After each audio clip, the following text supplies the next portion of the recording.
Anti ageing की बात करते हैं तो बहुत सारे ऐसे मेडिसिन्स की भी बात होती है जो एंटी एजिंग के नाम पर बेची जा रही है।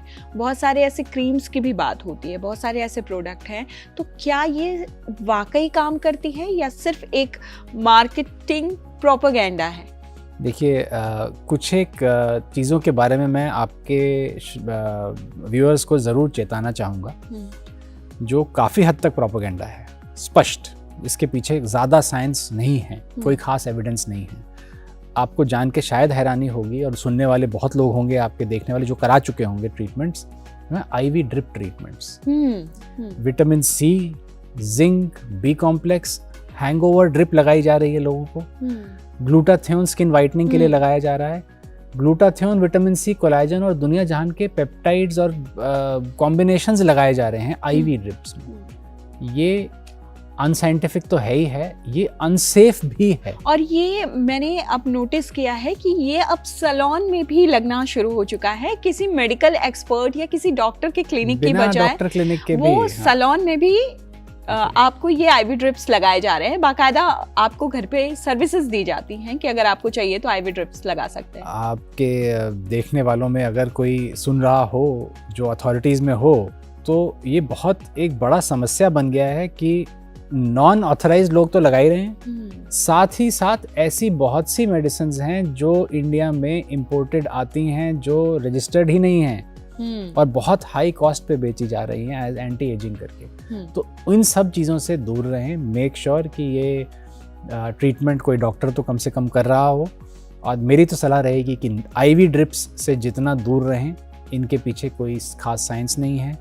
ग्लूटाथियोन से टेम्परेरी ब्राइटनिंग आ सकती है, लेकिन उसके पीछे जो रिस्क बेनिफिट रेशो है वो बहुत ख़राब है। ऐसा रिस्क क्यों लिया जाए? तो अपने क्लिनिक्स में हमने बिल्कुल बंद कर दिया है। आपने जिस रिस्क की बात की है, मैं आपसे ये जानना चाहती हूँ कि जो एंटी एजिंग दवाइयाँ होती हैं, जो सप्लीमेंट्स होते हैं या जो सिरम होते हैं, इनके क्या साइड इफ़ेक्ट्स भी होते हैं? अगर मेरे डर्मेट ने मुझे लिख के दिया है ग्लूटाथियोन या कोई एंटी एजिंग दवा, तो क्या इनका कोई साइड इफ़ेक्ट भी देखने को मिलेगा? देखिए, साइड इफ़ेक्ट्स सभी दवाइयों के होते हैं। लगाने की दवाइयाँ एंटी एजिंग में बहुत सारी एक्सफोलिएटिंग होती हैं, रेटिनॉल होते हैं, AHA BHA होते हैं। बहुत से लोग ओवरडू करके अपना स्किन बैरियर ही ख़राब कर लेते हैं। कुछ एक लोग स्टेरॉइड लगा लेते हैं, ये बहुत कॉमन अब्यूज़ है इंडिया में। इसकी स्किन ब्राइटनिंग, लाइटनिंग के लिए, पिगमेंटेशन के लिए स्टेरॉइड क्रीम लगा ली जाए। तो साइड इफ़ेक्ट हर चीज़ के रहते हैं, और खाने की दवाइयों के भी बहुत साइड इफ़ेक्ट होते हैं। मैं आयुर्वेद का पूरा सम्मान करता हूं और साथ में आयुर्वेद को यूज़ करता हूं। आयुर्वेद का इस्तेमाल, आयुर्वेदिक औषधियां हमारे क्लिनिक में बहुत कॉमनली दी जाती हैं। आयुर्वेदिक डॉक्टर होते हैं हमारे साथ। लेकिन कुछ एक ऐसे सप्लीमेंट्स बन गए हैं जो कि कॉम्बिनेशंस आपके शरीर के हिसाब से ना हो।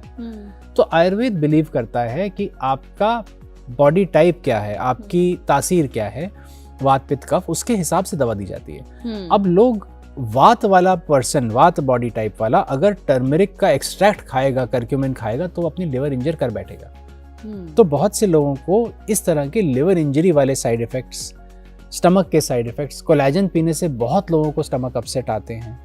तो इस तरह के साइड इफ़ेक्ट्स ज़रूर आते हैं और बहुत ध्यान रखना चाहिए। अपने शरीर को समझें, तासीर को समझें और उस हिसाब से ट्रीटमेंट लें। तो जब एंटी एजिंग ट्रीटमेंट की बात आती है, जिसका बहुत ज़्यादा चलन बढ़ चुका है, तो क्या ये साइंटिफिक तरीके से सुरक्षित है? वैज्ञानिक रूप से इसके रिजल्ट्स के साथ साथ क्या ऐसा पॉसिबल है कि इसका कोई साइड इफ़ेक्ट हमें ना मिले? बिल्कुल, ऐसा काफ़ी हद तक पॉसिबल हो गया है। जितने भी मॉडर्न ट्रीटमेंट्स हैं, लेज़र्स हैं, फिलर हैं, बोटॉक्स हैं, ये सब काफ़ी सेफ हो चुके हैं। लेकिन अगर मैं ये कहूँ कि नहीं, ये 100% सेफ हैं, जी जाहिर है कि अगर कोई ट्रेंड व्यक्ति डॉक्टर करे, डर्मेटोलॉजिस्ट करे, प्लास्टिक सर्जन करे, तो जाहिर है बहुत सेफ हैं, सेफर हैं। लेकिन अगर मैं ऐसा कहूँ कि फिलर 100% सेफ हो चुका है, बेधड़क कराइए, ऐसा नहीं है। फिलर में BDDE अक्सर होता है हर फिलर में। फिलर एलर्जी रिएक्शन भी करा सकता है और dangerous side effects, blindness, major side effects fillers के हो सकते हैं। पेनफुल भी होता है। पेनफुल तो आजकल बहुत मैनेज हो गया है, क्योंकि फिलर्स में नंबिंग जेल इनसाइड होता है, अंदर होता है, तो और पेन कुछ नहीं होता। थ्रेड ट्रीटमेंट्स भी होते हैं Thread जो डाले lifts जाते भी हैं, हैं। वो पेनफुल होते हैं आपकी। थ्रेड लिफ्ट्स में एक भी से दो आजकल नंबिंग की दिन। विधि बहुत अच्छी हो गई है, इन्फिल्ट्रेशन कैनुला द्वारा किया जाता है, तो थ्रेड्स में भी पेन कम होता है। लेकिन हाँ, इम्यून रिएक्शंस पेशेंट में आ सकते हैं, ब्रूजिंग आ सकती है, स्वेलिंग आ सकती हैं, एलर्जीज, ये बहुत कम हो गया है। ये मटेरियल्स इतने रिफाइन हो चुके हैं, इतना इस पे शोध हो चुका है, इतने सालों से यूज़ कर रहे हैं कि ये सब काफ़ी सेफ हो चुका है। लेकिन आप एक इन्फॉर्म्ड चॉइस लें, आप ये जानकारी रखें कि सेफर है, 100% बिल्कुल ही कोई कंसर्न हो ही नहीं सकता लिप फिलर से, ऐसा नहीं हो सकता। ऐसी गारंटी आपको कोई भी डॉक्टर अपने सेन माइंड में नहीं देगा कि जी हाँ ये लिप फिलर कराइए, ये गारंटीड सेफेस्ट है। चाहे वो कोई ब्रांड हो, चाहे वो कोई करने वाला डॉक्टर कितना ही विकसित क्यों ना हो, कितना ही स्किल्ड क्यों ना हो, कितना ही शफागुन क्यों ना हो, लेकिन उसमें प्रॉब्लम आ सकती है।